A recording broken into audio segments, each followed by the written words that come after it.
Fala, concurseiro e concurseira. Esse vídeo aqui é para falar especificamente da redação da banca Sebrasp, ou seja, se você vai fazer concurso para essa banca, principalmente você que vai fazer concurso para a banca Sebrasp, voltado aí para policial, você está aqui no vídeo certo. Já encaminhe esse vídeo para que mais pessoas consigam ter acesso a todo o conteúdo que eu vou passar. Se inscreve aqui neste canal para você receber as notificações dos próximos vídeos. E a redação que eu vou analisar, eu vou trazer esses pontos aqui mais para o final do vídeo, certo? É uma redação, como eu falei, da banca Sebrasp, é uma redação de alguém que tem um certo domínio do conteúdo, né? Alguém que sabe escrever, uma aluna minha que sabe escrever muitíssimo bem, mas nessa redação ela comete um deslize, que inclusive muitos candidatos cometem esse mesmo deslize nessas provas de redação da banca Sebrasp, e isso pode fazer com que futuramente o candidato ou candidata precise de um recurso, né? Coisa que ninguém quer. O que é que eu espero? Que você seja aprovado ou aprovada no concurso de primeira. Então, se você quer aí aprender a como desenvolver a sua redação Sebrasp, estruturar o seu texto da forma correta, da forma que fique facilmente compreensível para o examinador, né? E que consequentemente vai fazer com que você alcance uma excelente nota, fica comigo neste vídeo aqui até o final, tá bom? Então, sem mais delongas, vou passar aqui para a parte da redação, né? Não vou ler o texto motivador até para encurtar o vídeo, mas vou mostrar aqui a proposta para você poder acompanhar. E se você quiser, pode dar uma pausa nesse vídeo na hora que eu colocar aqui na tela a proposta de redação, para depois você fazer a sua redação, né? Até te convido a treinar redação. Se você vai fazer esse concurso e chegou até aqui, então aproveita essa proposta e já pratica em casa, né? Para você poder aumentar as suas chances de conseguir alcançar a nota de excelência e, consequentemente, aprovar no concurso. Então, essa aqui é a proposta, né, da prova discursiva. É um tema que já foi cobrado e reiteradas vezes pela banca Sebrasp, né, que tem relação aqui com a violência na sociedade, um tema do eixo temático sobre sociedade. E aqui também tem o que a banca costuma cobrar por padrão, que é trazer os tópicos. Ou seja, a banca quer que o candidato ou a candidata responda necessariamente a esses tópicos, né? Nada que desvie disso, ou seja, eu considero uma prova discursiva até relativamente mais fácil, porque a banca já te dá o roteiro do texto que você vai seguir. Então, ao mesmo tempo que isso facilita a redação de alguns candidatos, isso pode dificultar caso você não obedeça aí de forma categórica ao que a banca traz como proposta, tá?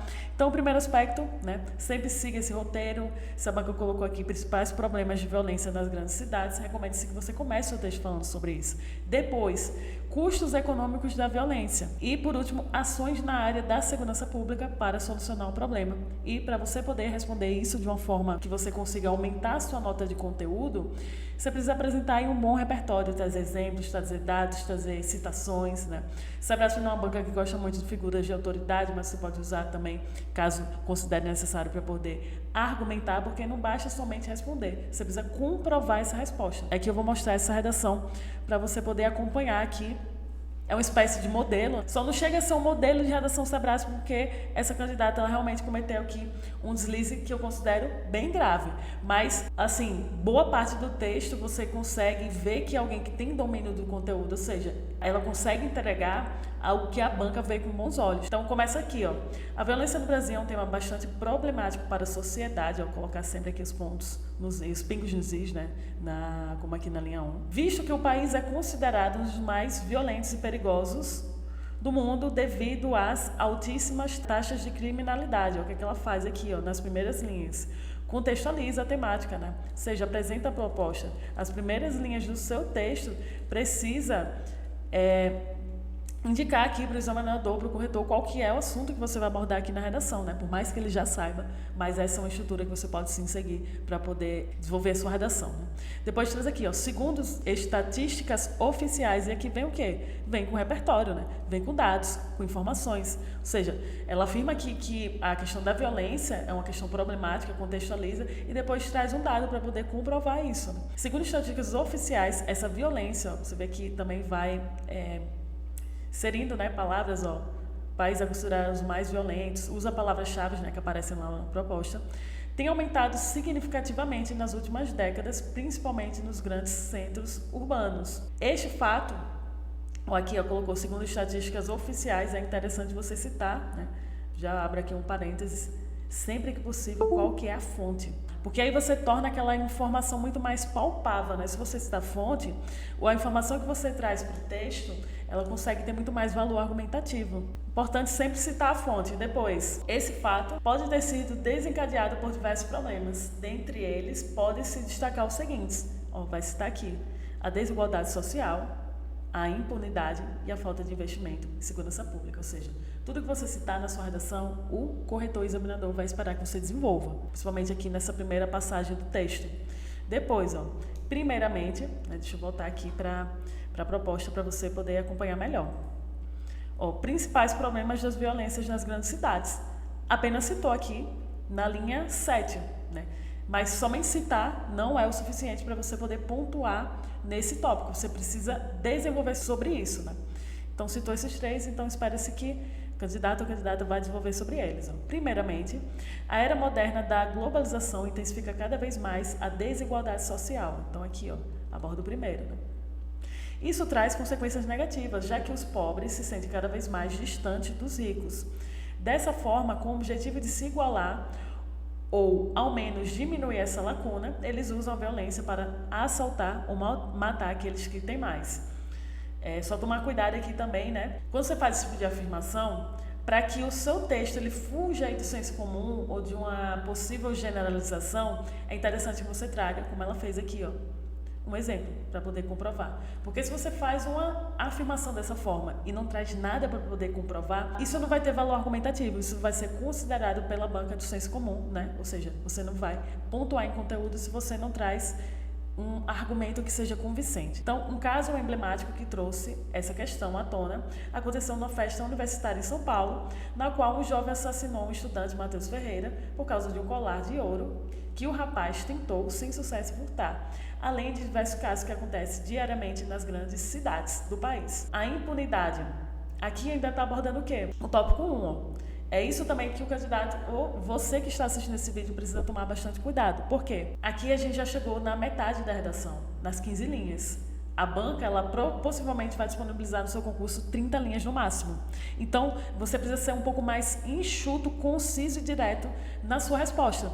Porque se você gasta 15 linhas somente para responder ao tópico 1, né? Eu sei que não existe uma regra, tá?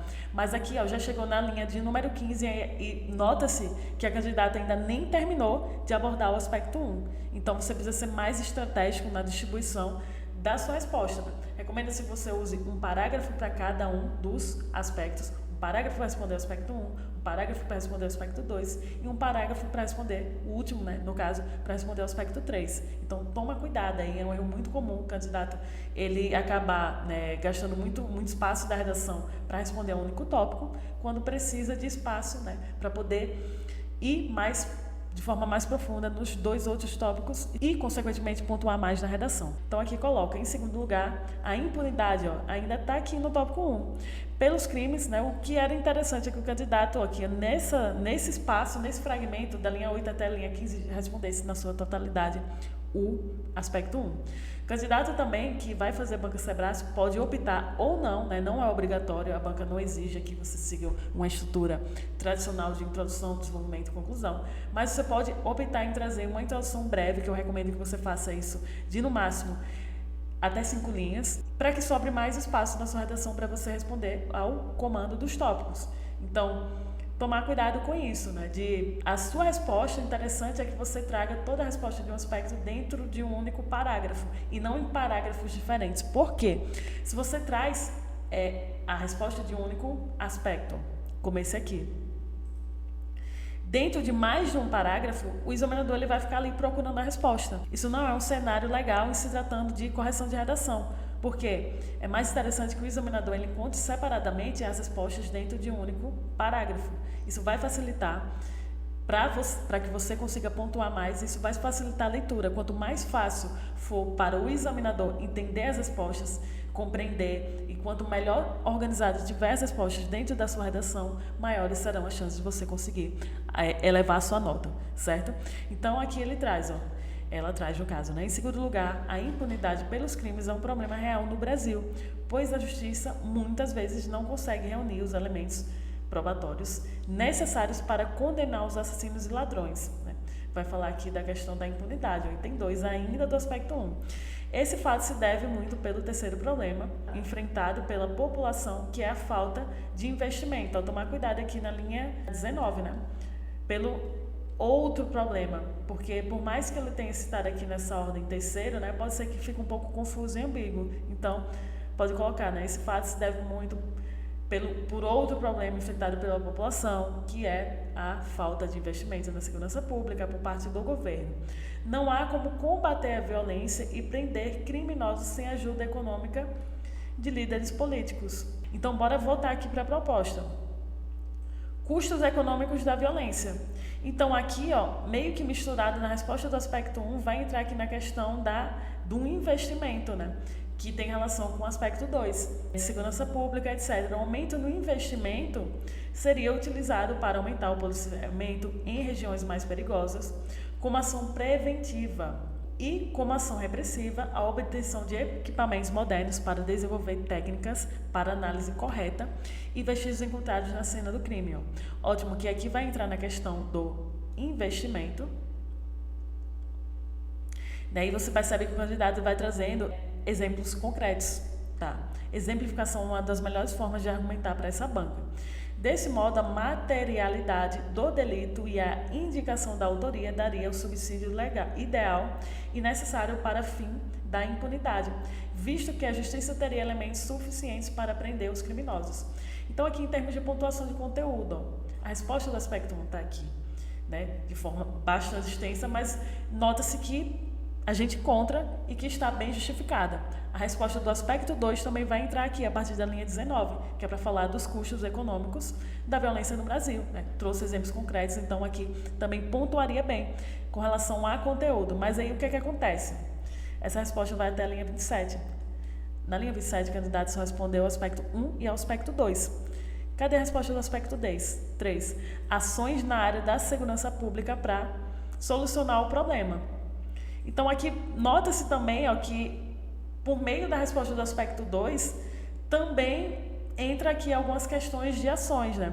Porque ela fala da ação repressiva, fala aqui da questão da... ação repressiva, a obtenção de equipamentos, fala que isso é necessário para o fim da impunidade, mas praticamente só trouxe um exemplo, né? Então, aqui, dentro de um único parágrafo, tem a resposta do aspecto 1, tem a resposta do aspecto 2 e tem a resposta parcial do aspecto 3, tá? Isso é bem problemático, né? Na hora que o examinador vai pontuar, porque se coloca no lugar do examinador, ele está aqui, caçando a resposta, procurando a sua resposta, e não é interessante que ele se depare com isso. É interessante que você consiga apresentar uma redação respondendo separadamente, porque isso vai facilitar para o examinador. Quanto mais fácil você tornar a vida dele, maior será a sua nota. Então, depois aqui na linha 28 ainda complementa, apesar do alto custo econômico dessas ações, volta ao aspecto 2. Né? O governo deveria priorizá-las, pois elas ajudariam na diminuição da violência e a população viveria com a menor sensação de medo e insegurança. Então, aqui é um fragmento que seria uma espécie de conclusão, né? Mas que não responde necessariamente a nenhum dos aspectos. Então, aqui é uma candidata que ela, apesar de ter muito conteúdo, né, ter muita clareza, ter uma boa organização textual, conseguir apresentar uma boa estrutura, um texto que tem uma certa progressão, infelizmente perderia pontos por uma questão de organização textual e por responder parcialmente a um dos aspectos, que é o último aspecto dessa proposta. Então, você vê que alguém que consegue apresentar uma boa redação, uma redação muito limpa, assim, em termos de... Não vou nem usar a palavra limpa, mas uma redação de alguém que tem um bom domínio do uso da norma culta padrão, né? Você vai ver aqui que a pessoa apresenta uma boa gramática, isso é muito positivo também, né? Sempre prestar atenção a essas questões. Mas, por uma questão de estrutura, a pessoa perderia pontos aqui preciosos na redação e que isso pode custar várias colocações no concurso e também pode custar, inclusive, a aprovação. Então, se você chegou até o final deste vídeo aqui, peço para você novamente se inscrever nesse canal, dar um like nesse vídeo e deixar aqui embaixo no link da descrição alguns dos meus cursos. Eu tenho um curso de redação voltado especificamente para a banca Sebrasp, para carreiras policiais, e também tem um material mais completo para você que tem pressa, com 5 temas inéditos de redação para você praticar, e uma redação modelo também, para você entender como que deve estruturar a sua redação para a banca Sebrasp, né? Entender todo esse passo a passo, até porque esse material também inclui como um bônus uma aula explicativa curta e direto ao ponto para você conseguir entender como que você vai fazer, como você vai começar o seu texto, como que você vai desenvolver o seu texto, como que você vai finalizar o seu texto, né? Principalmente para quem está estudando aí para esse concurso com prova discursiva do zero. Agradeço demais para você que chegou até o final desse vídeo e a gente se encontra no próximo. Até mais!